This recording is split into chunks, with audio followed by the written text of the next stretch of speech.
Hello, everyone. My name is Daniel Gunnarsson. I'm working as an international marketing manager at Lund University in Sweden.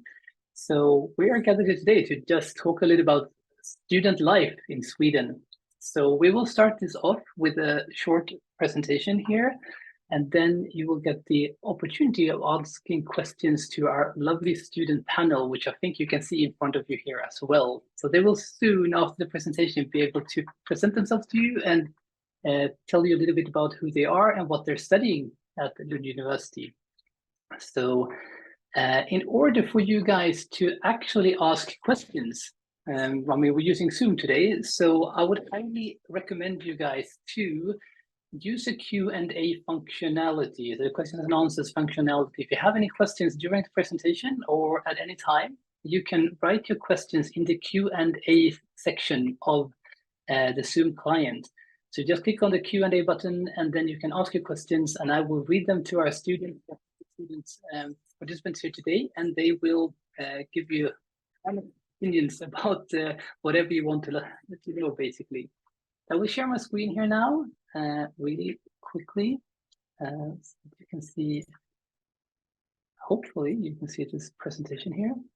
And I hope that's now in full screen for all of you guys. So basically, I've been working at Lund University for 10 years, primarily with students. I work with the post-Soviet countries, but today I'm here to talk about instead. So let's see if this is working, if I can actually change the slide. Wonderful. So first of all, today's meeting, what are we going to do? So I'm going to talk a little bit about the student life, about sports and exercise, cultural activities in Lund, about the outdoors and nature, which is very important to us in Sweden at least, and also a little bit about city life in Skåne. And then we will get the opportunity to talk to our lovely students here. So student life. So at the university, we have something called nations, which is basically social clubs for students. And we have 13 of these student nations in total. And they are basically welcoming everyone. They're very inclusive. They're not like some student organizations that you can see at campuses around the world. These are open for everyone. And what they do is that they have different types of activities. They have both lunches and brunches. They have pubs. Most of them have nightclubs. They do a lot of sports and social events. And also in some of them also have career activities as well. But they're mainly social clubs. And it's just a good thing for you to know what a nation is before you apply or before you visit and come to Lund University. So there are 30 nations, and some of them are as old as the university. So they are 340 plus years old. So they have very long traditions, and that makes them quite unique in the world, actually. It's very cool places to be. So it's very easy to join once you come to Lund, and once you've joined one of these nations, you can actually take part in all activities at other nations as well. These nations also own their own housing, their own buildings in Lund, in the city, and they basically run, they're basically student-run companies, so to speak. I mean, they're massive organizations. And becoming active in the nation, when I say active, meaning that you would actually take part in these activities and working for the nations, voluntarily, of course, and for free, is a great way to start your new network in Lund. A lot of students get their new friends and their closest network from actually joining the nations and working through the nations. That's something I can highly recommend. We also have a lot of student unions at Lund University. We have 8 student unions, so there's 1 per faculty. Me, myself, I was more involved with the unions than the nations when I was a student. And they do basically represent you in all questions related to policymaking and studies in general. And a very good thing is when you talk with universities around the world, I mean, student influence is very important, but at Lund University it's very much so, because wherever we have any sort of policy or decision-making board at the university, we have students represented in that board.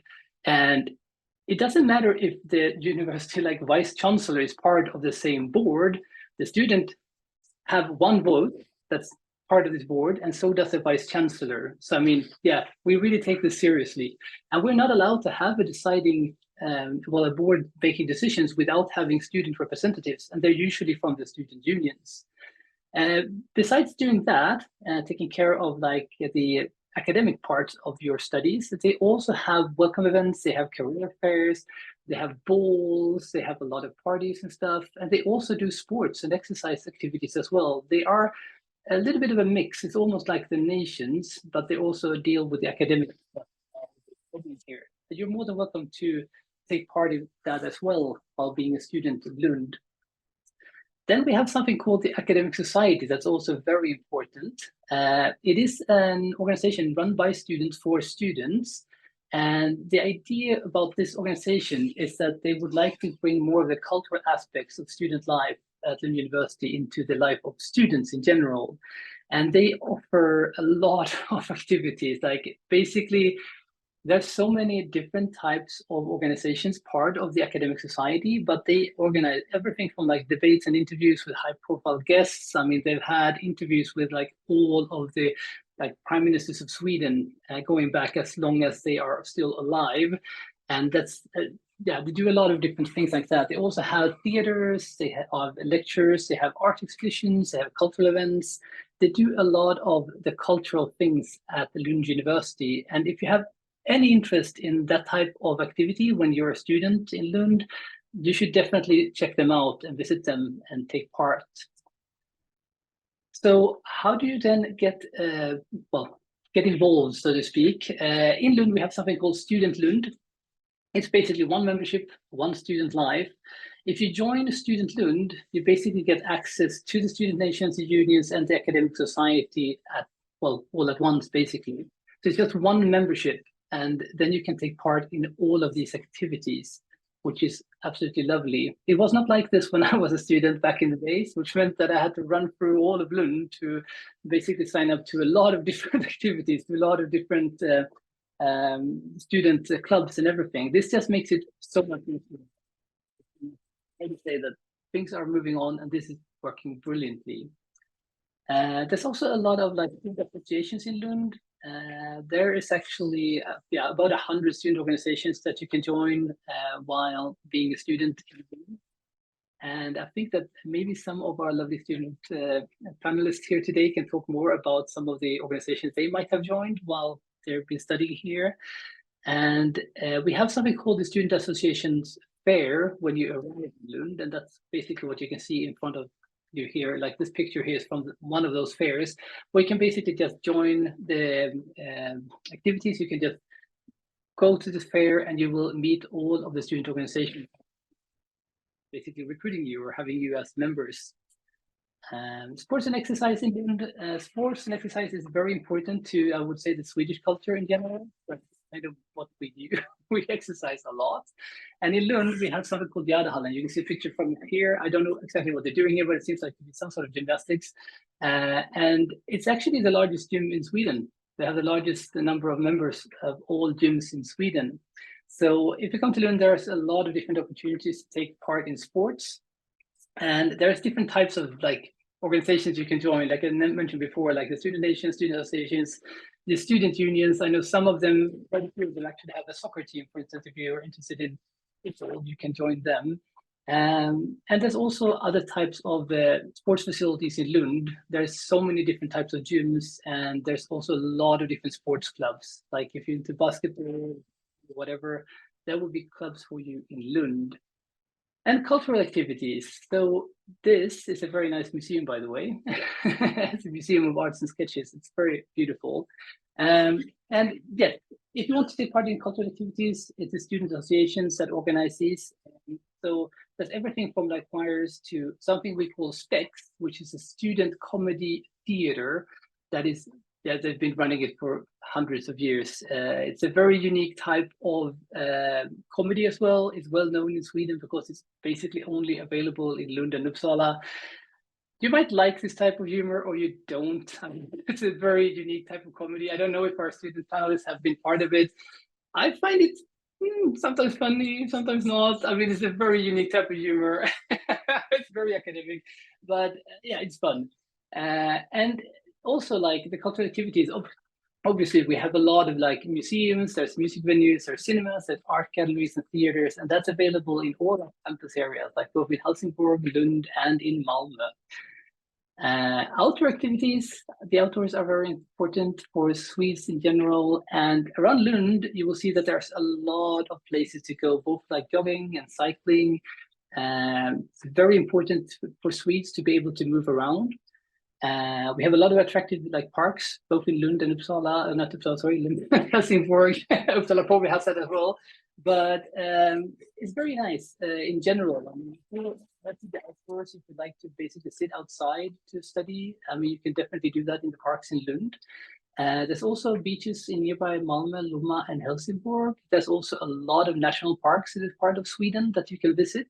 If you're into hiking or diving or rock climbing, there's opportunities for that as well. And another really neat thing in Sweden is that by law, you're actually allowed to be out and move about in nature. I mean, it's by law. Everyone is allowed to go out. You're allowed to pick mushrooms. You're allowed to move about in the forest. You're not going to be threatened by anyone that you're on private property or anything like that. You are allowed to move about as you like in the Swedish nature, which is fantastic. As long as you're respectful of the nature and don't break things, you're allowed to basically move and walk anywhere you like.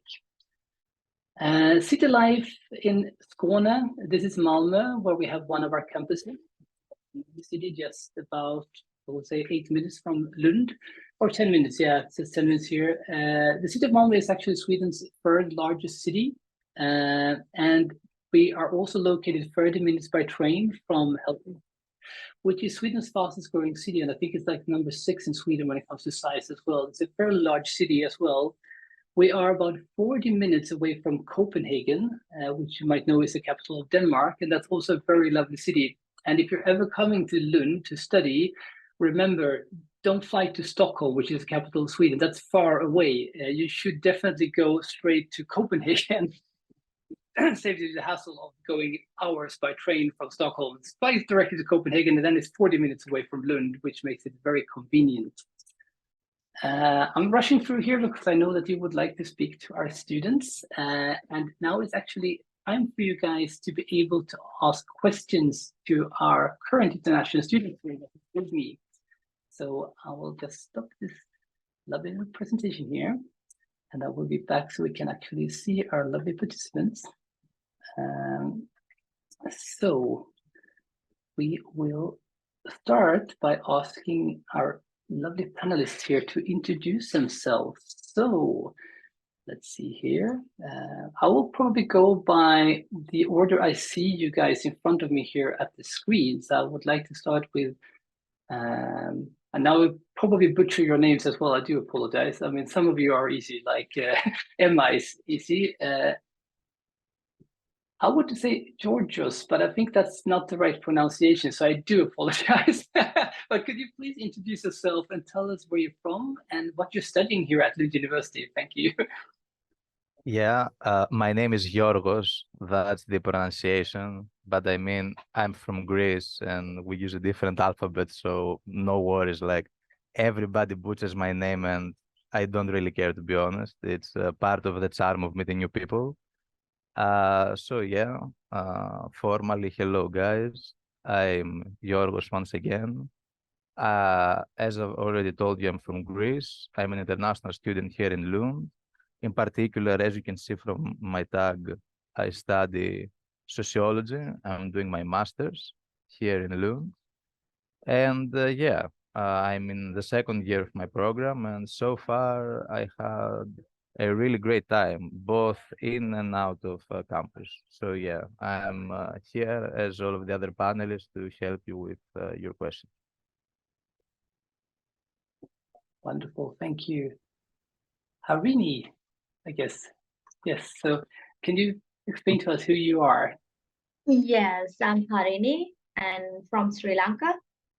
And I'm a second year student as well, studying service management in masters and specializing in retail.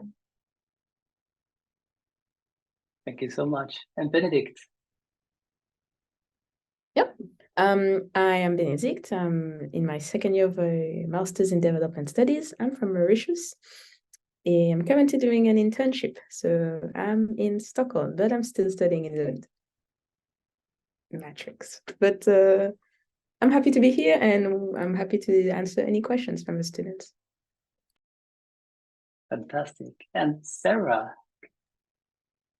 Hi, so my name is Xuân and I am originally from Vietnam. I am also in my second year at the program of Master in Media and Communication Study at Lund University. So this semester, I'm the same with Benedict. I am doing internship in Stockholm currently. But like the same student here, I really enjoyed my time in Lund last year, and I can't wait to share my experience with you guys. So nice to meet you all today. Thank you so much. And last but not least, Emma.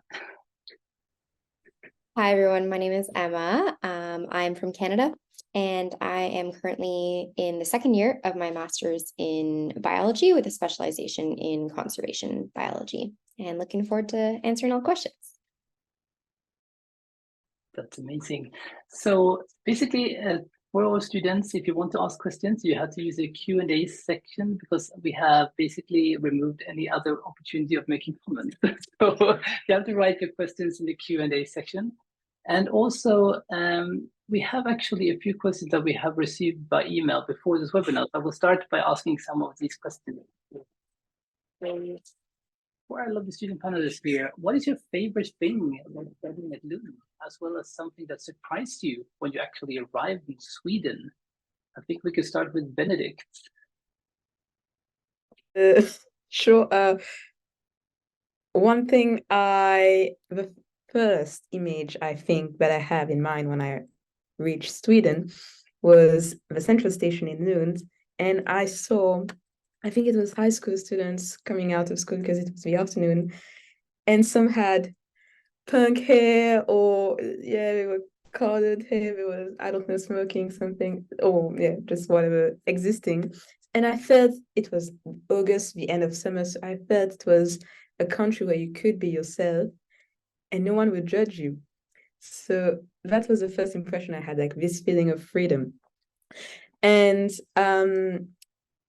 one thing that surprised me, I think, of Swedes, it took me time to see that, but the first thing I heard before coming to Sweden was, why do you go to Sweden? It's cold, people are cold, or they don't smile, or whatever. But it's been a year now, and I can see that whenever the sun is out, people tend to smile more and to be very happy. But it's when you talk to them and you spend time with them and you take the time to hear from them and to be interested in their lives, then they will open up and they will break this facade that you tend to see on the first time. So it's not that people are cold or that they don't care about you. It's just that they don't want to bother. But once you understand that, they will be happy to talk and talk and talk and talk until they don't stop. And that's very nice. And I really like that, actually. Wonderful. Thank you so much. So Emma, can you tell us a bit about your maybe favorite thing in Sweden and studying at Lund? Yeah, absolutely. I think my favorite thing about studying in Lund is the diversity of different cultures and different people that are found here. It truly is an international city. And so you never do feel like you're imposing, if you have to ask something in English, or if you just meet with different people. Like, everyone's always very happy to chat and very happy to get to know one another because we all come from such different places in the world, which is really great. And I think one of the better memories that I have about Sweden is that I had the opportunity to do a lot of field work with my courses. And so with one of my courses, we actually had the opportunity to go to Nordens Ark, which is just up above Gothenburg, Göteborg, and that was really amazing because I got to see more of Sweden while still learning and while still being in like a educational context, and it was really great. And then another course, we had a whole field week in and around the different regions of Skåne, where we got to see a lot of different nature reserves and a lot of different parks, and you really see how diverse Sweden is in terms of the different environments that are around here. And I don't know, as someone in bio, I was just like, this is amazing. So it was really great. Thank you. And Harini, what's your favorite thing about studying here? Well, I fully agree with Benedict. And if I talk about what is my favorite thing about studying in Lund, it surely has to be how they encourage group work and learning from peers. So that's something I really like. And because I study in social science department, everybody comes with different perspectives. So you get to learn what their stance on certain things, and that's really enlightening at some points to see the world from others' perspectives as well.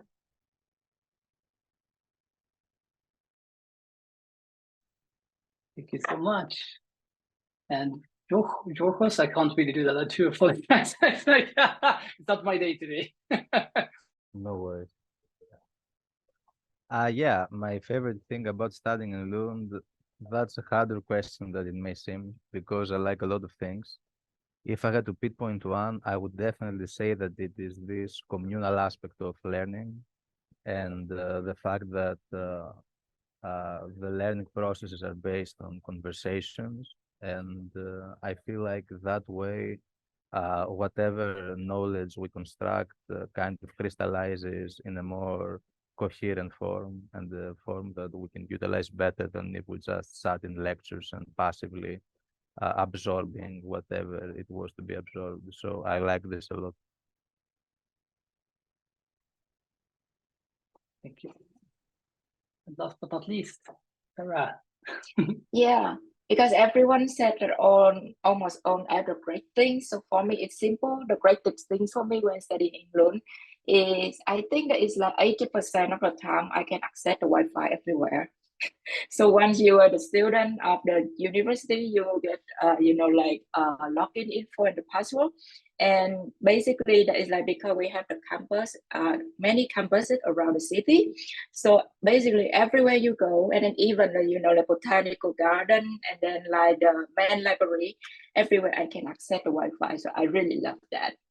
And if we talk about a surprise, I think that is like, this is what Daniel already mentioned earlier in his presentation. So I really like how convenient and easy to move around the city and the region here. So yes, you just like hop on a train and a bus, and then 10 minutes later, 15 minutes later, you can already be in another city, another region, and you can see different things. And that really helps a lot, like when you have like free time in weekend or holiday, you can see around, and then even go to another country like Copenhagen. Yeah, so yeah, that's my sharing. Fantastic. Thank you so much. You're all very well spoken as well, which is fantastic. So I have a question here about students that's from near the sea or a beach. And one of the things that gets this person attracted to Lund is the fact that it's, well, the proximity to the sea. So here's a very, very interesting question. How long does it take to cycle to the closest beach? So then, first of all, have you tried biking to a beach yet? And if so, do you know how long it takes? I haven't, but I think I heard my classmate did it, and then they cycled to Lumma Beach. I think it takes around 30 to 45 minutes, depends on how fast you cycle. Yeah, but it's very close actually. And if you go by bus, it's just 10 minutes. Yeah. That sounds correct. I mean, I'm actually on the, I guess that most students actually live on the far side, on the other side of Lund, compared to me. I'm living very close to Lund, actually. So I think I can easily bike there in like 20 minutes without breaking. I mean, I think you can do that in 20 minutes. But then, I mean, if you're passing all of Lund, which most students would have to do, I guess, yeah, 30, 35, 40 minutes, something like that by bike. So that sounds very reasonable. Thank you, guys. We have another question here as well, and it's also about not biking, but it's about, have any of you played football, tennis, or field hockey in Lund?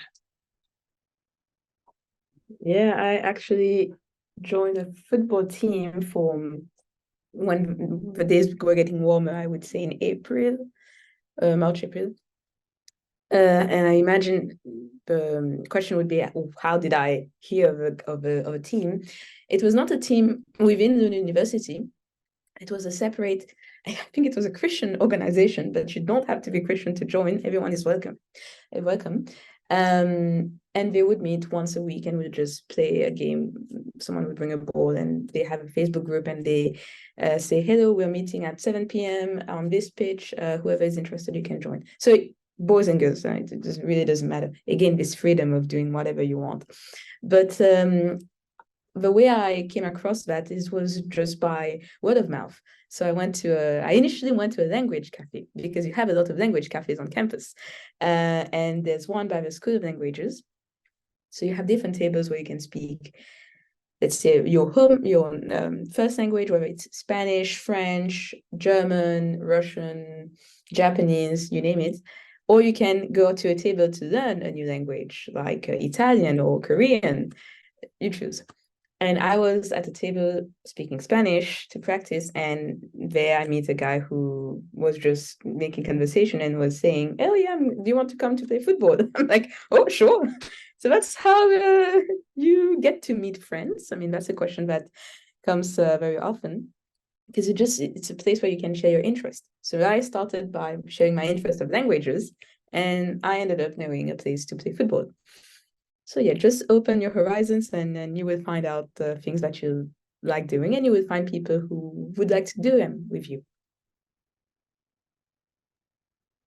Fantastic. Anyone of our student panelists that's playing tennis? Maybe not? Okay, so basically I can just tell you, I don't actually play tennis, but I played a lot of badminton before. So I mean, basically, if you look at Gärdehallen in Lund, they have several tennis courts and they're indoors. They have indoor courts. So I mean, you can play at any, even if there's like 30 centimeters of snow outside in the winter, you can still play on these heated courts. There's also a place called Victoria Stadion, which is also indoor courts where you can play tennis. So these are open like basically all of the year. So if you're into tennis, that's not a problem. And same with like field hockey. Yes, you can play field hockey. There's plenty of teams. And there's also a lot of football teams in Lund. That's like just, I think it's 5 minutes walk from here. We have like within a radius of like 5 minutes of walk, I actually have 3 different soccer fields with play football, and there's different clubs at these places.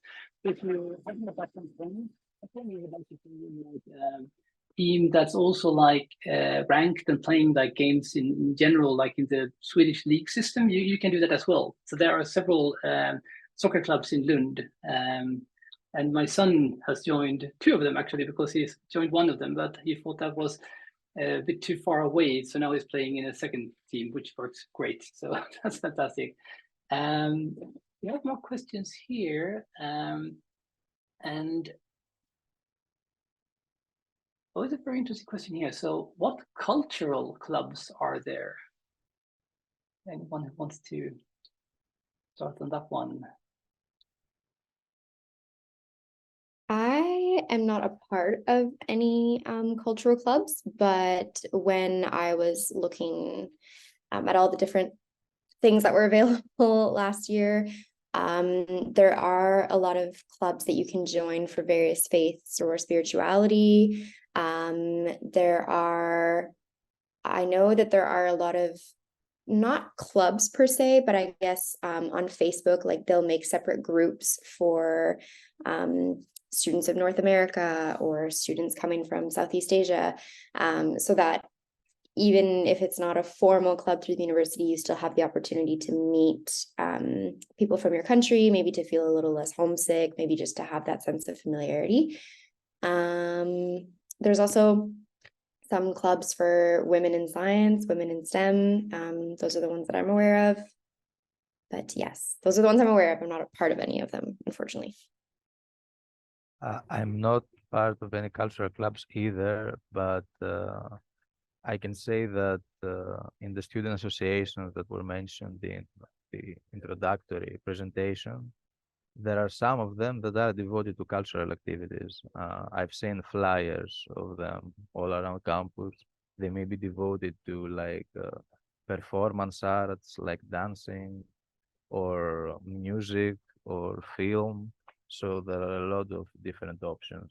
And at the same time, one can always utilize the many cultural opportunities that exist for the wider public in Lund and go to many of the museums of the city. Just this previous week, I went to Kulturen, which is an open-air museum, and it's one of the second oldest in Sweden and one of the oldest in the world. And it is really a sight to behold.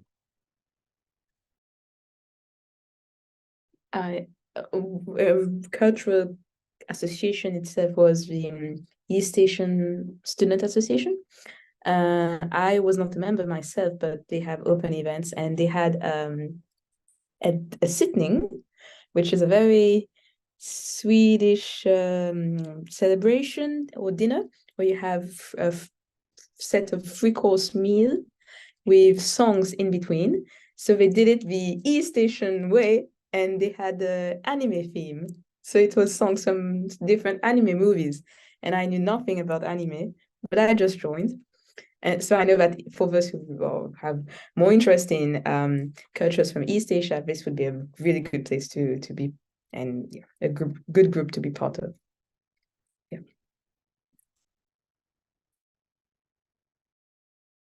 Fantastic, thank you. We have a less like academic or student life related questions here, but written in Swedish, but I'm going to read it out in English. So, do you like Swedish meatballs?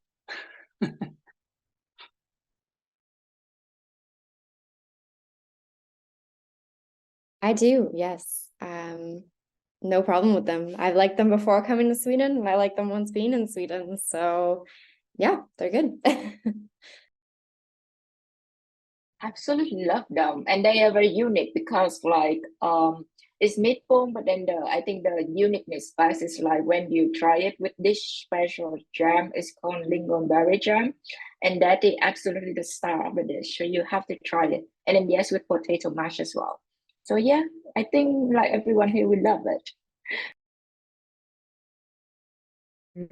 And I could recommend, along with shotbread, Swedish meatballs, a very common, typical food is herring or sill. And I was very scared before coming, but I tried it and I love it. It's pickled, marinated. I don't think it's cooked, but it's really good. Not everyone likes it. So if you want to be brave and you want to try it, like this is something you could find in supermarkets, or if in some parties, or sittings, if you're invited, or if you know people or friends. Yeah, you should try that. And also, I'm sure there are a lot of vegetarian or vegan spins to meatballs too, for folks that don't eat meat. It's a really popular dish, and they have mastered it. So you will find it pretty much at a really good quality level everywhere in all kinds of forms.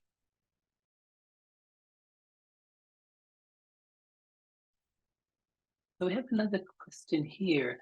Do you find that you need to learn Swedish in order to get through data? And have any of you used SFI or the other options available to learn Swedish while being here in Sweden? I have not utilized the opportunities to learn Swedish, but I'll tell that much. For someone that has decided that they want to stay in Sweden for a longer amount of time, it's something that will really help them in all avenues. But it is by no means necessary, especially in the context of just studies. People in Sweden speak English quite widely. So there is a good chance that in whichever space you happen to be in, you will be able to communicate in English, no problem.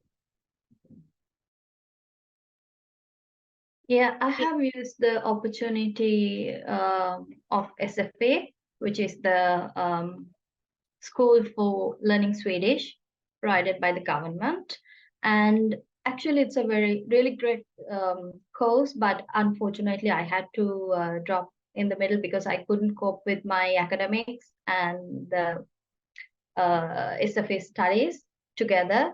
But as Yorgos said, I think it's definitely easy to, like, there's no problem. You can get by the 2 years or the 1 year. You're staying in Sweden for studies without Swedish. But as he said, I also would recommend somebody who's willing to stay after their studies in Sweden. I think it's kind of a must, even though everybody here speak great English. Yet I think this is I don't know whether this is a common thing, but at least even my field of employment, I find even though the companies run solely in English, they in your CV sometimes they ask for the Swedish requirement. And yeah, I think there's no harm in learning another language, so why not? Yeah, I also joined SFE, and there's what's great about SFE, SFI, Swedish for Immigrants, is that if you're here for over a year, you're eligible to join, which is great for students that are doing a bachelor's of 4 years or master's of 2 years.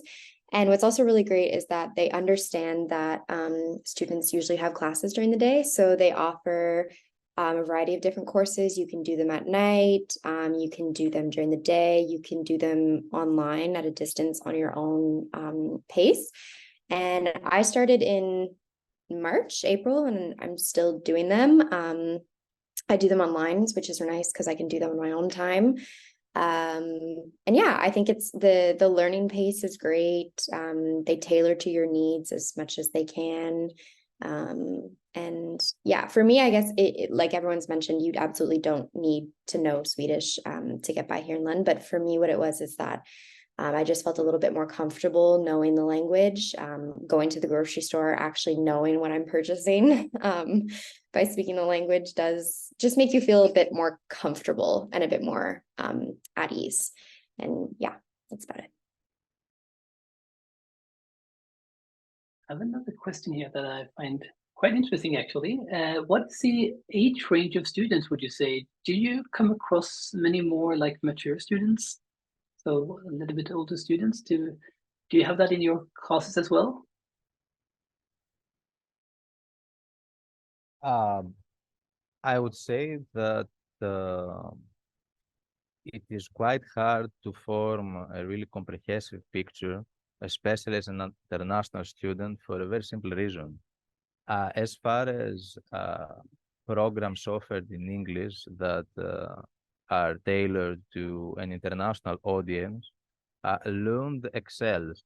It offers many options, but almost all of them are on the master's level. So as an international student, you will not find people that just finished high school and started their studies. The age average is higher, but I'm under the impression that that's a particularistic version, and that, like any university, there are people of many different ages. What I will say that I quite appreciated, though, is that I've also seen a lot of older people studying, which is quite fascinating to me, for the very simple reason because it shows that they just want education, and they have it, and it's really cool. Yeah. I don't know if that answered the question, but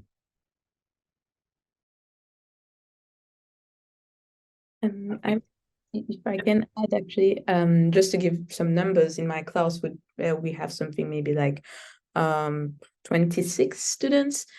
And everyone is older than me. I'm 23, and I think I'm the youngest, I think, in class. So everyone, the majority would be 30 plus, I would say. And they've come with previous experience. We've been working for 5 or 10 years.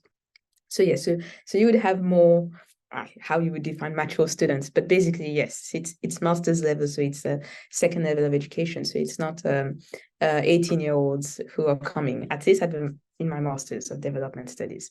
But I imagine if you're walking in the streets, you would see people studying bachelors, sometimes when they are Swedish, so they finish high school and they would come, so they are perhaps 19, so a bit younger. So, but as we say, like Lund is big and so diverse. So you can see anyone basically from 19 to 70 years old. So this is what Yorgos was mentioning. We were doing a class together, and we had a classmate who was 70, well, 69 plus, he said. And he exactly just wanted to study because he had time and he wanted to continue just being curious about the world. So yeah, everyone just does their own thing, and you respect that, and yeah. Yeah, I mean, sometimes when we get these questions, I mean, I'm just assuming now, I don't actually know the person asking this question, but I do get it sometimes at fairs as well from like what could be considered to be mature students. Like, is it possible to apply to Lund University? I am like, some people think that they're old. Like, am I too old to apply? And no, you're not, because I mean, we do like genuinely believe in like lifelong learning. I mean, it doesn't matter. So yes, we are actually by law not allowed to restrict admissions to Lund University based on anything like age, gender, nothing. I mean, you can apply no matter your age. I mean, as long as you feel that you can make it and as long as you fulfill the requirements to actually be admitted to the program, you're more than welcome to apply. So no need to be worried. And as Benedict mentioned, we have students that are 70 plus and even older actually. So I mean, yeah, take the opportunity and dive into it straight away. I mean, that's possible. We have other questions here as well that are really interesting. We actually have 2 questions relating to accommodation, and they asking how easy it was for you guys to find accommodation in Lund. And we have another one that is basically how easy is it to find accommodation if you're from within the European Union, because there's a difference. So we have at least one here. So I mean, I guess we can answer these questions. So who would like to start? I can speak as a non-EU student, international student, paying tuition fees. So any non-EU student that does pay tuition has a housing guarantee with Lund Accommodation. And the process is very smooth. Once you're admitted to the university, they send you emails telling you the application date opens this day. And you have the opportunity to rank which accommodation type you would like.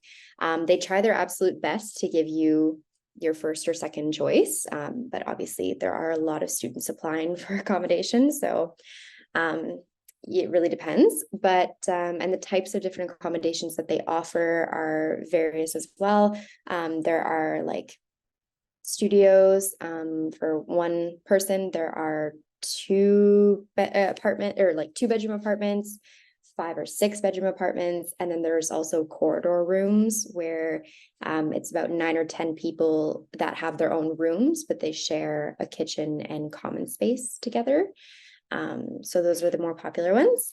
And yeah, so I guess on that note, because I had a housing guarantee, it was fairly easy for me and it was a fairly smooth transition. But coming from so far away, that was something that I really did appreciate because it took away a lot of the stress of finding accommodation. And yeah, that was my experience. And they really do, as childish as it may be, like they really do hold your hand throughout the entire process to make sure that by the time you get here, like you are all taken care of. And that was something that honestly I was very impressed by. So yeah, it's a pretty smooth transition for the non-EU students.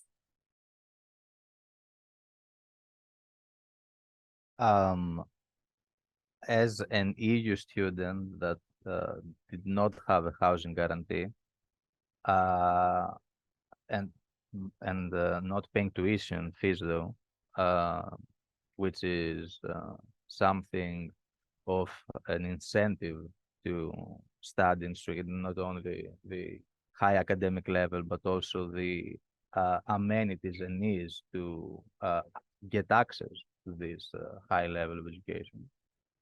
I would say that it didn't really matter at the end of the day in with one tenet, and that is that you are okay with living in a dormitory. If you do not want to search on the private market to find specific private landlord in an apartment, and you're fine with living in a dormitory, even without the housing guarantee, there are a lot of options, and there's a newly admitted student, in most of the cases, you also have priority. So I would say that it was not hard at all to find accommodation, even without a housing guarantee, if we're talking about dormitories, which I really recommend, since they also tend to be cheaper.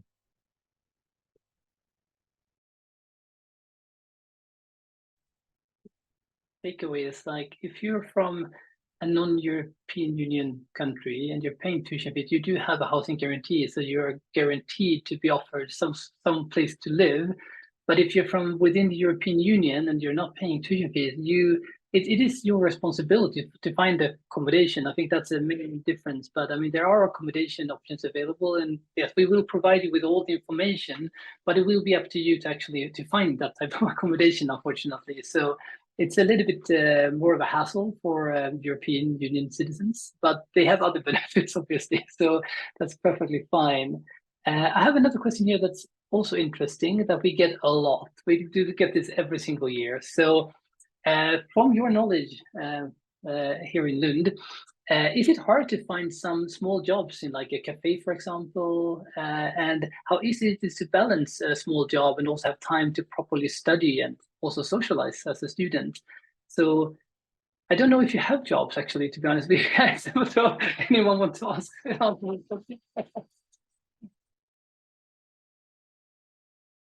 I do have a job. Yeah, so I started with a job this year, actually. In terms of how easy or hard it is to find, I'm not sure if anyone else wants to speak on that.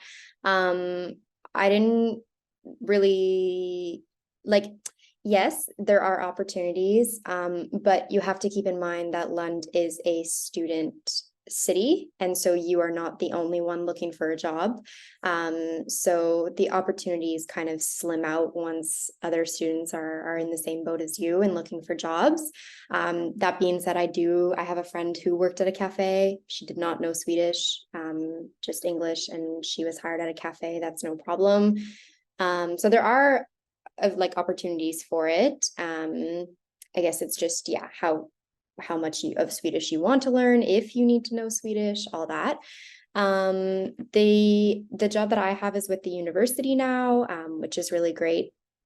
And I think in terms of how hard it is to balance, thankfully I'm doing my thesis this year, so my schedule is very flexible and it can accommodate the various work hours. But I think even if I wasn't doing my thesis and I was doing courses, the university would understand that you are here to study, and so that kind of is the priority. But yeah, I think it's just also it takes a lot of organization just to kind of figure out that work-life balance, including the socialization in there. But it's not impossible, and at the end of the day, you get to choose how many hours you are willing to take on based on, you know yourself best. So if you know how efficiently or non-efficiently you work, you can kind of make your schedule from there. If I can add, same for me. I had a job since last year as well, and it was about balancing with your studies. So just to give you a number, you're supposed to study around 30 or 40 hours per week because it's full time. So in Sweden, and that's a question we have not maybe touched on today, but we have a special education system where you have one course at a time. So you focus on one course for 1.5 months or 2 months. So you just focus on that. And when you finish, then you move on to the next. The idea is that you get the time that you need to really assimilate and understand instead of just learning by heart and repeating as we were used to in Mauritius, maybe. So when this requires to be able to finish in 2 months, you need to really study for like 30, 40 hours per week. It's almost like a full-time job because it's not just classes, it's also group discussions, independent study, the whole package. When you finish or you feel confident with the material, then you can feel like, okay, maybe I have some time left to find a part-time job. But then you should aim to look at something, I would say around 8 hours per week, not to overburden yourself. But if the main question for you is, how do I find a way to save money or to get some money, then I would recommend Nations as well. Because as Daniel was mentioning, we have a lot of Nations on campus where you work as a volunteer. But if you're working hard enough, or if you're like very present when they ask you, you can stay for the dinner or for extra leftovers. So basically, you can get food for free. So that's the general like concept that many students have, and Nations is a really good way to not only connect and meet new people, find interesting things to do, but also work and get 1 meal, 2 meals a week. So it's a very nice way to save money. It does help you a lot, I would say. I'm speaking from experience, so yeah.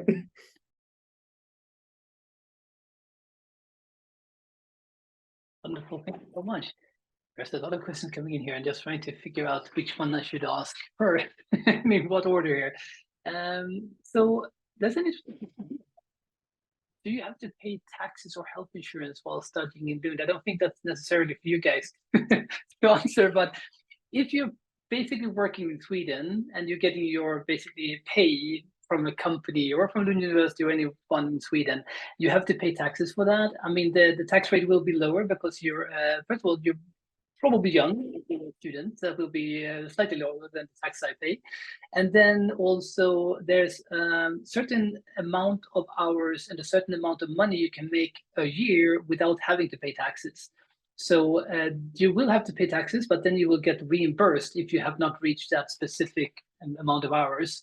And health insurance, as a matter of fact, you will have that paid by Lund University, so you don't have to think about that at all, actually. If you're a student at Lund University, we will make sure that you have a health insurance while studying at Lund University. That no matter if you're EU or non-EU student, so don't freak out about that. So back to more like student life related questions here really quickly. So there's a very good question here as well about cultural differences. There's a couple of those actually. But do you find that the academic life in Sweden and here at Lund University differs compared to what you're used to before you got to Sweden?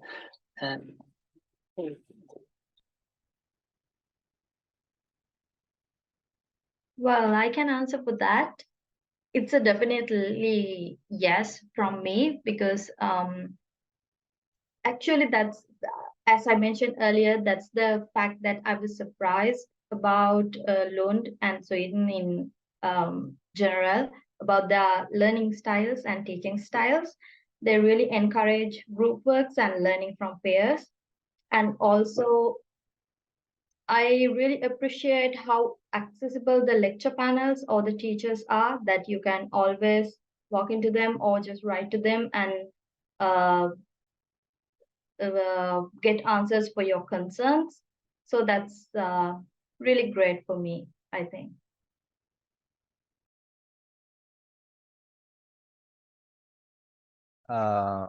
Okay, 3 people open their mics at the same time. I don't want to take your turn, please. Okay, yeah, so from my experience, it's very different. First is because I started my master after a while. I graduated from my bachelor a while ago. So, and then also like from where I'm from, Vietnam, the way that like we were studying in the university is very different with what I experienced in Lund University. So to echo what Harini just said, yeah, I also really like the different structure in like the lecture and then the panel discussion within the class, and it also like different group assignment. It also varies different between the major as well. So for example, like if you study in chemistry or like biology, it will be different with what I study like media and communication. So for me, that is like we had a lot of like reading material, and we have around like 2 to 3 group assignment per subject. And like what Benedict said before, one thing that I think really unique and really helpful is like we start one course after another. So you really dedicated your time and focus in just that one course, and you get to understand the subject really like deep dive, and then like through the discussion with your peer and your professor, that you really got to understand the subject, and that really helpful for you to prepare either the exam or the final essay. Yeah. And generally, I think that it's really encouraging you to talk with like a lot more people, to really like read more material as well, and then to combine your writing skill, your analytics skill, and then everything, and then that it really so much different, but it's you also got to learn a lot from that. So I really enjoy it as well.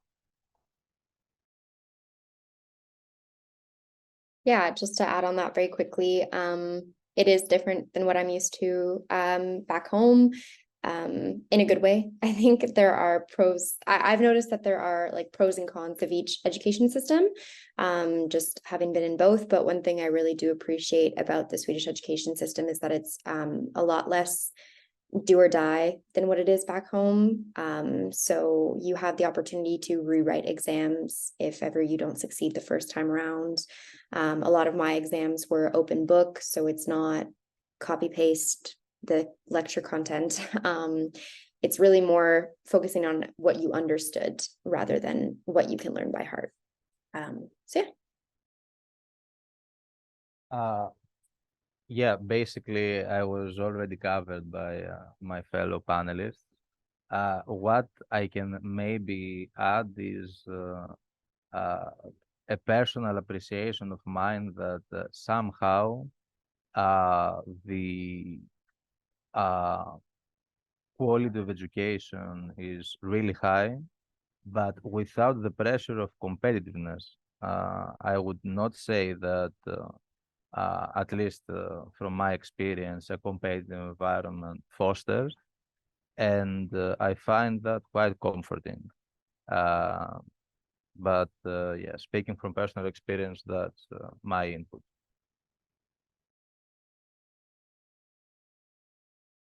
Thank you so much. We have another question here that's also in regards to like culture, but not the academic culture. This time it's more about what was the biggest culture shock for you guys when you came to Sweden? Do you remember, do you have any culture shock experience? I think Benedict mentioned it earlier. It's just the difference in personalities, I guess, between Canadians and Swedes. Kind of caught me off guard a little. I know that we're known for being overly polite. So when I came here, I was just kind of like, oh, no one wants to talk, but they do. You just have to maybe initiate the conversation a little. So that was kind of the biggest culture shock I think I experienced. I can share another story. I think at the end, the biggest cultural shock for me was in terms of a healthcare or knowledge related to science and health. And I think that here in Sweden, you don't only have the equipment, but to diagnose, treat diseases, but also the knowledge about it. So, for example, I went to the dentist because basically when you have a personal number, if you stay for more than 1 year, you can receive dental healthcare, like me. And I went and I did an X-ray for my teeth, and that was the first time in my life and they basically they did the X-ray and they saw, oh, there are a few problems. There's some cavities here. We need to treat that. I'm like, no, in Mauritius, I always go to the dentist once a year, and they always say it's all good. You just need to brush your teeth and stuff. And then the dentist in Sweden says, yes, that's true. Your teeth are very nice, but when you go deep, when you look in with an X-ray, you see problems. And I was sad because I never had an X-ray of my teeth, so I actually did not know. So of course I was happy that they were taking care of me, but I was very sad that my whole life in Mauritius I never had an X-ray for my teeth. But no, at the end it's just everything is good now. But the thing is, that's exactly what I'm saying. If you have the equipment for it, you will see things that you would otherwise ignore. And I think that's it just talks more about Sweden's role in the world, about such big actor it is in technology, in science, innovation, and especially Lund, yeah, in the university as well. So it's an excellent place if you want to continue with research. And in terms of life, you will benefit from all the discoveries or from the advancement of knowledge that they have already reached. And then you can tell the people from Mauritius, and then they will think, okay, we can think of doing X-ray for the teeth. Yeah. I think for me, the culture shock is also related to how the stereotype that is like the world talk about the Swede. But then maybe my experience is very different. But I remember like the first 3 months, I still find myself so surprised every time I got on the bus or like when I was in the supermarket. And then the bus driver or the supermarket staff is like, hi, like they are so cheerful to greet me. And I was like, I thought people said that it's like Swiss is like, like depressed, and then like because you guys don't really have a lot of like sun like half of the year. But like I think there is a reason why like Sweden in the list of like one of the happiest country in the world. And I really can feel that when like I got on the bus or like I was in the supermarket just by those small moments. So that is kind of like a very happy culture shock for me. Yeah.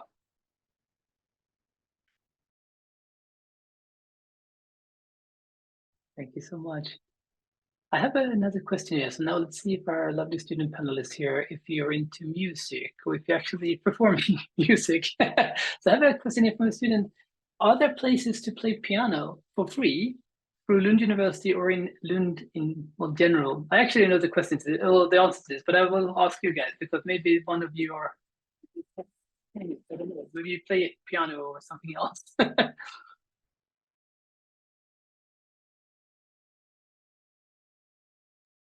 I unfortunately do not know the answer, no. Okay, so basically, so music was not a question for a student panelist this time. Maybe there's another one this afternoon that we can try out. So basically, if you would like to play piano, actually, as a matter of fact, we do have quite a few pianos available at our campus that you can actually use. Not all of them. There's also some grand pianos that, I mean, students are not really allowed to touch because they're ridiculously expensive. But otherwise, I know of a couple of places in Lund where students are more than welcome to come and play if you know how to play. So they just don't bash on the pedals. But I mean, you're more than welcome to play. Also, we have something called Odeum, which is basically a music hall for students. So we have our own both orchestra and like our own like facility for students that would like to play. So you can join them as well. If you're more or less professional in playing, you can join them, or you can join the nations as well. There's a lot of different places where you can actually play the piano. And I know a couple of years ago we had a student that was professional and needed more time to actually just keep up and like practice a lot. And then, as a matter of fact, we do have a piano down in our lounge in our building at my office. So I actually let this dude in several times a week so that he could practice in our basement. So if you're into piano, we will be able to sort something out for you. No worries. Another question we have here is, let's see, where did that go? I was jumping around here a little bit. Yeah, I can just answer this one really quickly. Is there a centralized student union body different from the 8 which exists for each and every faculty? And in a way there is. There's an umbrella student union organization as well, which all of these 8 goes into. So there is like the Lund University like student union as well, but that's basically made up of all the other unions combined. So yes, there is. And another thing, like, what is the most fun and exciting thing you've done since you arrived in Lund? Anyone has a take on that one? Was I hope you've had any type of fun at least.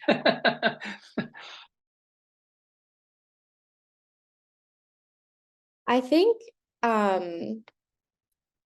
like that I've taken the opportunity of being in Europe to travel around, which has been really nice. And I think that's something that is convenient due to Lund's location, how close it is to the Copenhagen airport and such.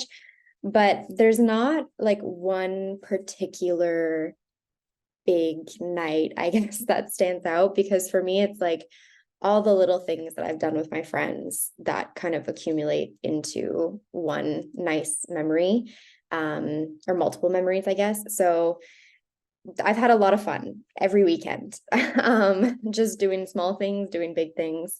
But I think, yeah, it's just making friends with new people, creating those memories together, making plans to visit each other in all your different countries. Yeah, just small things that have been really fun.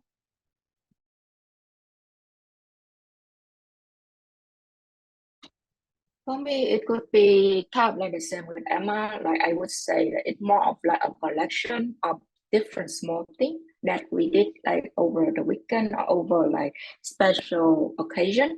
So if I can name some of the example for me, I remember that it's like last year around winter time. Do you remember that it's like people said it's like we actually can see Northern Light in Skåne? And then I think that during those 2 or 3 days, all of my classmates and then like, my friends in Lund, like everyone asking together, like, hey guys, should we go to the Sanghang? So Sanghang is like, they said is the highest point in Lund. Should we go there? And then we try to catch a Northern Light because like, just so you know, like it's a common that is like, it's very rare to see Northern Light in the south, and we are in the south. So like everyone were like, hey, let's go and try to catch a Northern Light. And I joined like, one of those nights, and like, I remember it was so cold for me. Like it's so cold. And then we tried to stay until midnight, but we still didn't see anything. And then the friend that is like when the next day they saw some kind of like silhouette. So that's really fun. Or when the city has this baubock holidays. So it's I think it's the end of April. So it's basically where we celebrate the end of the winter and start spring. And everyone will like gather in the city park. And then like we basically have a big fire. What is that guy?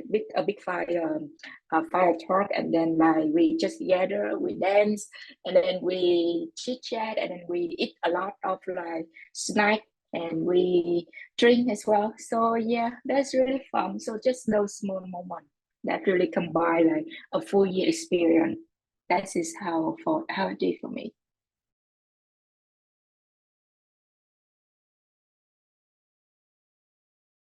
I have another question here, and we have a question here about the Swedish institution. No, well, the Swedish Institute scholarships. If any of you guys actually have the Swedish Institute scholarship, I don't actually know if you do, to be honest. I have it. So, okay. But yeah. So basically, I think that just the question was like, who's here? So basically, I think it's impossible to answer, unfortunately. Like, what was your strong areas for getting the scholarship? I'm not sure that we actually know that. I think it, I mean, obviously we have strong areas, but it's also like, we don't actually know, I think, what the Swedish Institute, because we don't know how they rank the scholarship recipients. Obviously, I mean, Sarah is fantastic. We know that. But I mean, besides that, I mean, I don't know what you wrote or what you highlighted. And I mean, it's very individual as well. So I don't think we can answer this question. But in general, we do have a lot of scholarship recipients, because I can see we have a lot of questions here about it. And I mean, when talking about the Swedish Institute Scholarship, we get roughly 20 to 25% of all the scholarship recipients are actually students at Lund University. And considering the fact that there are like almost 30 universities in Sweden, it says a lot about the quality of our students. It doesn't say that much about us in general. I mean, even if we would consider like, yes, we are the best university, obviously. I mean, it's all about the students. Like, we have really talented students. We have several of them here today, which is lovely. So it's difficult to answer these questions. And I can see we have a lot of questions here about eligibility as well. So I just want to highlight before we move on that we are not going to answer questions about eligibility today. If you have those questions, then we have a chance to reach out to us through there's a web form on our website. And I know a web form, usually it's not the greatest experience. Like, you fill that out and you just don't know what's happening. But I can guarantee you that if you fill out this web form on our website, it will be turned into an email thread, and it will be directed straight to our first line support, which is usually trained student workers that will look at it. And if they can't answer, which is usually the case when it comes to like eligibility questions, it will be forwarded to someone like me that's been working here for a while. And if I can't answer, I will forward to the programs. So you can use the form on our website, and we will gladly and happily get back to you as soon as possible. So if you have eligibility questions, I would recommend you to try that out. And I think you will get like an answer within like a day or so. It's usually quite fast this time of the year. It will be more hectic and take longer the closer we get to the application period, to be honest with you guys. Then we can't keep up. But at the moment, like, it doesn't take that long to get a reply. So just send an email and we will fix it for you. Getting back to student life again here. So this is a question we got beforehand. We get a lot of students every year. And it's about, I guess it's been somewhere you're coming from in the world that, I mean, moving abroad, I guess terrifying as well. I mean, it's exciting, but it can also be terrifying and a bit scary. So we have questions every year about safety. So safety in Lund. I mean, from your experience, would you say that Lund is a safe and secure place to live and study in? Because I mean, I'm Swedish. I mean, for me it's safe, but everything is common for me. I mean, I don't know. What is it like to come from abroad and study in Lund? Do you consider it to be a safe and secure environment? Well, I will say that much. I live together with my partner now, who is also from Greece. And the truth of the matter is that the whole safety situation is unfortunately gender biased, and women are more endangered than men. But still, she told me that it's one of the safest places she's ever been to, as she's not afraid at all during the night. So I would say this is very much telling. Of course, exceptions may happen anywhere in the world, regardless of where you are. But the general level of safety, I would say that is very high in Lund. Yeah, I agree with that. I have biked home alone, walked home alone in the dark at like 2, 3 a.m. and I don't feel I don't feel like particularly unsafe in Lund at all. So I do think it's a really safe community. And I think everybody, as there are a lot of students around here, one thing I've noticed is like everybody kind of looks out for each other as well. So even just if I'm standing outside alone after some nation event of some sort, I've had like 5 people be like, "Are you okay? Are you looking for someone? Do you need someone?" So not to say that everybody has your back, but it kind of feels like that. So yeah. Yeah, I think generally Lund is really safe. And but like everyone has said, that it's like things can happen anywhere, and then like just finger crossed it won't happen. But honestly, like I am the same with Emma. Like last year, there were a lot of time I came back home at 2, 3 a.m. Or like I go out at 2, 3 a.m. to catch an early flight. And I walk like from my place to the Lund Central Station, 15-minute walk in the middle of the night. And then like it's very quiet, empty, but it's safe. So what I would recommend, of course, that like Emma said, that like we should have like basically like one or two like close contact, that in any case that is like you can contact them right away, and then like know your like authority around you, and then know the number to call. So that would be it. But generally, it varies. Yeah. Maybe just to add and give some context, so Lund is quite small. So this is why you can just walk around. So it's not that we walk, we have nothing else to do. So if things are very close to each other. So this is why we can afford to walk 10, 15 minutes over time. And one thing that was very different from Mauritius, you have buses still going on until 1 or 2 a.m. most of the time. So this is very convenient. And if when you have maybe sometimes longer distances to cover, you still have a bus option until late at night. And even when my grandmother says, "Be careful, don't go too late," it's okay, because it's not Mauritius. I mean, I know that Lund, from what I see, it really is safe, and there are lights on the streets. So even if it's late at night, you won't feel like you're in danger, I would say. Yeah, and on the bus thing, I think that is like normally it will run until midnight, and especially on Friday night. I don't know if it's still the same, but on Friday night it run until 3 a.m. So for you to party until like 2 a.m. and go back. Thank you. I'm actually happy to see that you find Lund to be a safe place. I mean, that's wonderful. And I mean, in all honesty, I mean, it is a very safe place on Earth, which is very, very, very nice. I mean, but as you also mentioned, like, use common sense. Like, yeah, I mean, you seem to be working out at night. I don't think that's like a common occurrence for you, but I mean, in general, since you mentioned that, I mean, there is a question here that I would like to ask you guys. It's kind of related. So, what do you like to do in your free time outside of studies, outside walking in the dark? I mean,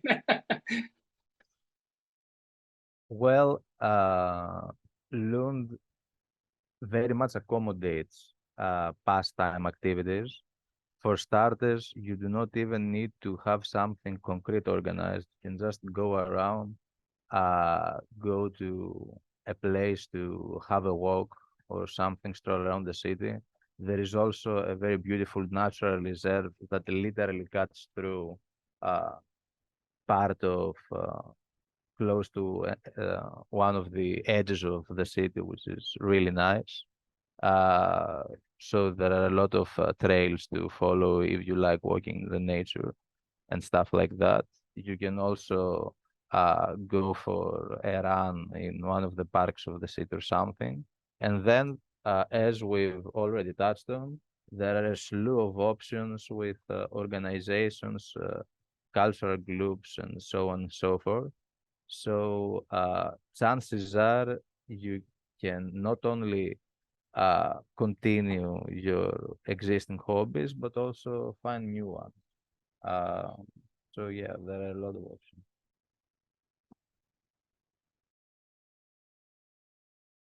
One thing I like to do in my free time is, or a few things, I guess. I like to go to the gym, and there are a lot of different options around the city, and a lot of them offer really great student discounts. The one that I utilize is Fitness 24/7, so it's open 24/7, and they have locations all around the city, and they have a women's gym, which is also really nice. And other than that, I like to partake in the events that are being held and hosted by the nations. Some of those involve pubs, some of those involve nightclubs, different things like that. And what's really great is that the nations try not to run events simultaneously. So if there are multiple things that you want to attend in a week from different nations, odds are you can do it. So that's also a really great thing, that you can always find something to do on a Friday or Saturday night, always. So, yeah.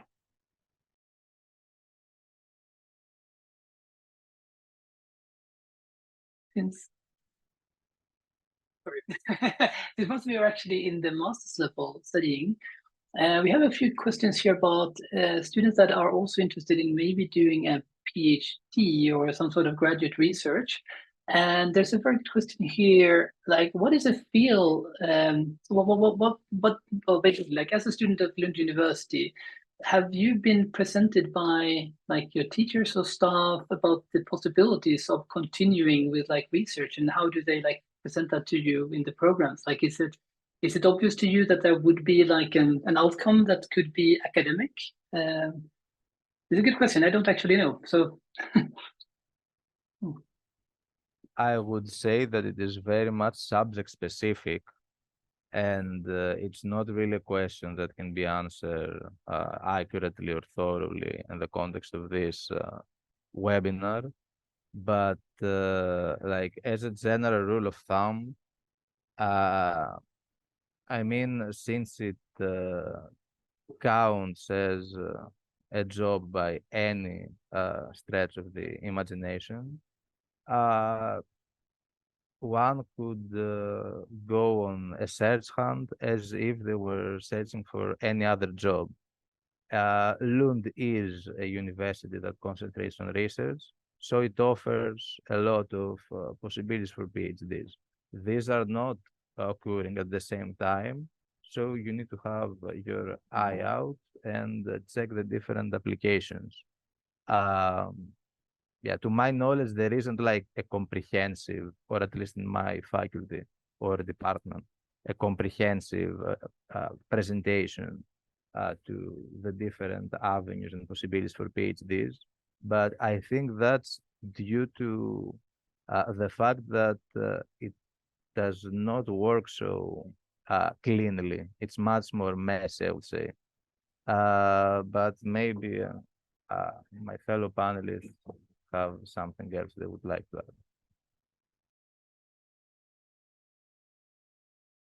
Yeah, I agree. So for my department, like we were introduced about like the choices and the opportunity after graduation, and PhD are one of them. But like what you just said, so it's in Sweden, like doing PhD is like actually like you do your job, so you will need to apply for it, and you need to like keep an eye on it. Like for example, in my department, they have an own website, and then you need to look up for it, and then like it will be published there, and then like apply, and then like interview and everything.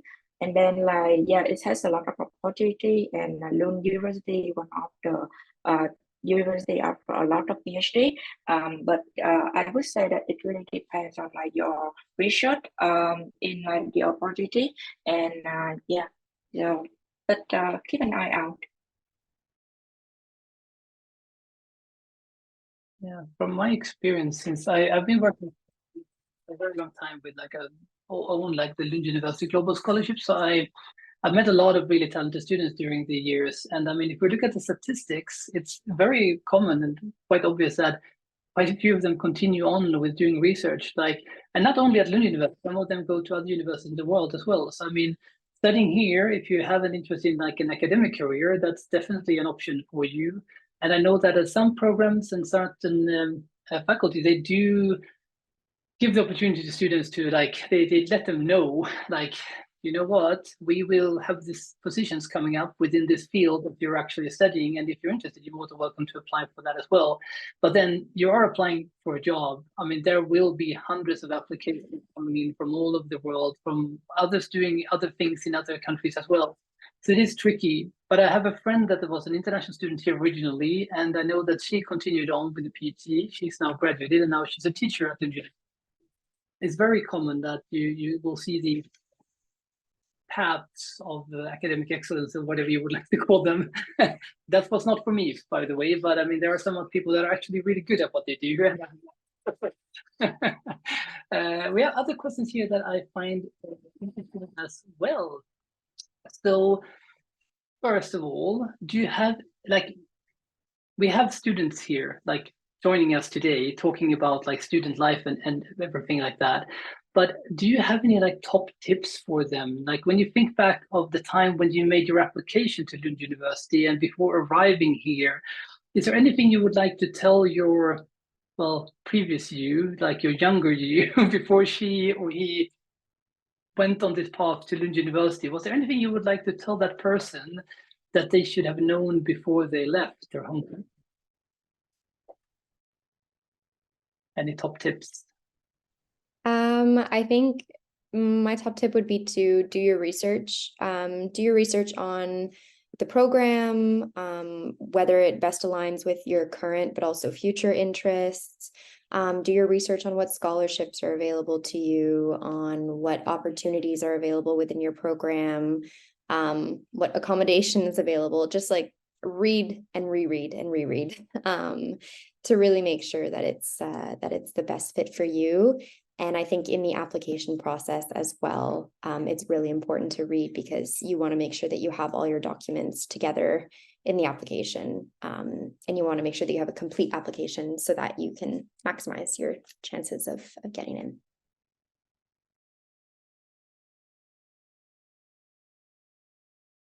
Wonderful, thank you so much. We also have a question here about accommodation in general. And then, I mean, since we talk about student life in general, like if you were to compare, I have no idea where you live, by the way, but if you were to compare, like your current like living situation, because we get this question a lot, or at least I do, from the regions I work with, from students, like, what can I expect from my student accommodation? Like, what would you say about your student accommodation you have at the moment? And this might be very dangerous to ask you guys because I have no idea where you live, but what would you say about the standard and like the living standards in general? Like, how do you find your living quarters here? Do you like it? Is it bad? What's good? What's bad? I mean, give us full details, please.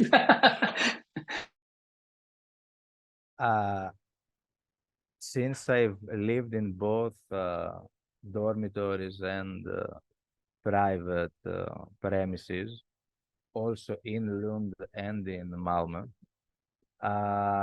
and now I live in Copenhagen, for instance. Yeah, maybe there's a tendency that I don't like to settle. I don't know how that works. Yeah, but it's funny how life plays out. I would say that like generally it's quite nice, and especially if you are not like me and you can stay at one place. If you do not have a problem with dormitories, they tend to be both cheaper and at the same level as some other apartment, non-dormitory one. So I would say that, yeah, they offer every amenity that you may need. Most of the dormitories have common areas with equipment you can use both for cooking and cleaning, for example. And yeah, even though most of the accommodation options in the dormitories are rooms, they are not so small as they may seem at first, and especially in combination with the common areas, you have a lot of surface area to work with and not feel restricted at all. I live at Klostergarden. It's a accommodation provided by LU, so I have my own studio, and I really like it. It's in a great community. I like how close it is to the center, to a grocery store, to a pharmacy, everything else. And the studio that I well, all of them in this building come fully furnished. So I'd say since like applying for this place, and then since being here, it's met my expectations. Yeah, it's been really great. Yeah.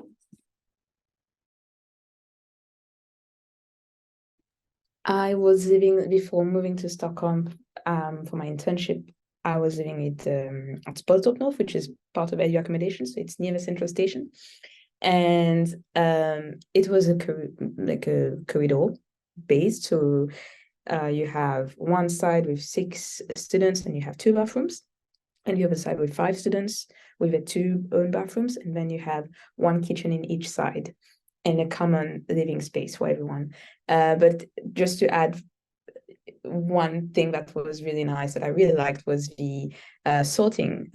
So we do Lund being very sustainable, we try to always separate waste into paper, plastic, glass, metal, and then you have food waste. So the building, well, Elio Accommodation encourages you to do that, and the building also has separate bins where you can throw your different waste bits in the respective areas so that they can be recycled later.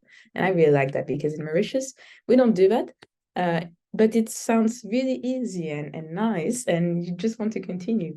And yeah.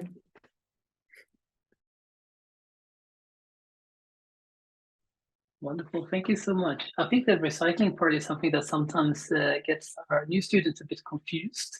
But I mean, for us, it's just natural. I mean, we've done it for as long as I can remember in Sweden. I mean, we really have to. And now I think in certain areas of Sweden, there's up to, I think it's almost 12 bins nowadays that you have to recycle things in. I mean, it's getting, but in some parts, it's getting a bit absurd for people to know, like, is this a light plastic or a heavy one? I was like, yeah, for all the elderly people, that's now starting to become a problem. But I mean, in general, yes, I like that as well. I mean, I like the fact that we try to be sustainable. I mean, there's no such thing, I guess, as a completely sustainable society, and we're definitely not that. But we're trying. We're doing our best to reach this like level of sustainability. But with that being said, I just want to say thank you so much. Just for joining us today. And I mean, you've done a fantastic job. All of student panelists here. I mean, thank you so much. You've done an excellent job answering questions. And for all the students, like, I mean, there's a lot of questions here that I have not been able to ask our lovely panelists. So I just want you to know that if you want to reach out to us, you can do that through the web form. You can also, I mean, I think I can also have a conversation with a few of you guys on like Unibuddy, the Unibuddy platform as well, right? Some of you are actually part of that. So we have something called Unibuddy. If you really want to ask questions to our students, you're more than welcome to go to our website, go to the Unibuddy, and then you can strike up conversations, not only with our lovely panelists here today, but with a lot of other students as well. And then you can ask more like private questions that you might not want to address in a session like this, because you can have one-on-one discussions with the students. I highly recommend that. But with that being said, I just want to say thank you all for listening in to joining us here today. And I hope that you will find some sort of program or something to do in the future, so we will have the opportunity of meeting you here in Lund. And if you have questions about how to make your application, if you ever have a problem, just reach out to us and we will do our very best to help you. We, like Edna said, we really do try to grab you by the hand and lead you through the whole process. And I mean, I have colleagues that are really devoted to doing this. They do their very best every single day to basically help students. So yeah, if you have questions, yeah, let us know. And otherwise, have a wonderful Thursday evening or whatever it is in your country at the moment. I have no idea where you're from actually. So have a great day and hope to see you in Lund in the future. So take care, guys, and thank you to everyone. Bye.